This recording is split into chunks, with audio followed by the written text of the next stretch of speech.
Boker Tov, good morning. We continue with our 3-minute daily dose of Torah, looking at the message today that Yaakov sends to his brother. And this is the message that he sends through the Malachim. Ko Tamar, so should you say to my brother, Laduni Esav, to my master, to Esav. Ko Amar Abdacha Yaakov, so says your brother. Excuse me. So says your servant, Yaakov, im Lavan Garti, Ba'echarata, I have lived with Lavan, and now I'm delayed. Let's talk about this first piece. Adoni Avdacha, my master, your servant. Wow, what a powerful choice of language to call yourself the servant of the other. And here there is a split amongst the rabbinic decisors about this. Is this something that we say is a smart political move on his part, or placing himself submissively before the other as a way in which to try to diffuse some of the negative energy coming his way, and it's fine? Or is it something that we should be critical of? And as we continue forward in the way he will bow to the ground over and over again, is that something that is appropriate or inappropriate to do for Yaakov with Esav? And then ultimately, it's not just about Yaakov and Esav, it's a discussion of the association that we make between Yaakov, of course, being the Jewish people later on, and Esav in rabbinic lore shifts to Rome.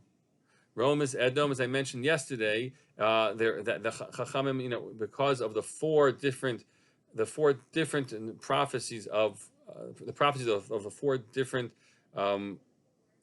submissive contexts, so others who will conquer us and control us. The last of them was Edom, and they looked around. Who's Edom? What's our fourth version of it? We're in the Roman conquest would fit into that, and so Chachamim switch from whatever the actual biological descendants of Esav might be as Edom, and say this is actually also lessons about our relationship with Rome. And here you'll have this dispute. How should we place ourselves before those powers? Should we do it in a submissive way, or should we stand with somewhat defiantly, or at least with a high self-regard before them? And of course, the answer is something in between. We make shmatas of ourselves. We don't. And we have to retain our dignity. But do you sometimes say you're the master, I'm the servant? Maybe. And so all these questions of the balance point are really complicated. And the more so, in a situation in which we are indeed under the control of some maleficent force, we have to recognize how dangerous it might be for us to assert ourselves and figure how we're just going to get through this time. And the question is, how servile do you make yourself, and when do you lose your self-dignity along the way, which is its own shame for the Jewish people. And then the more complicated question, when we're living in a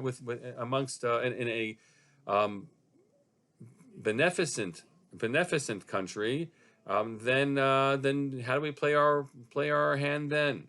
And how assertive are we? Even this past week with lawsuits that went to the Supreme Court, the complicated question of how do we make our case, and we should feel strong and assertive. At the same time, do we have to be aware and conscious all the time about the other pieces of the puzzle and how we might be viewed? I'm not answering that question, but it's one that already emerges and begins with the discussion of Yaakov and Esav and continues to this very day. Have a great day.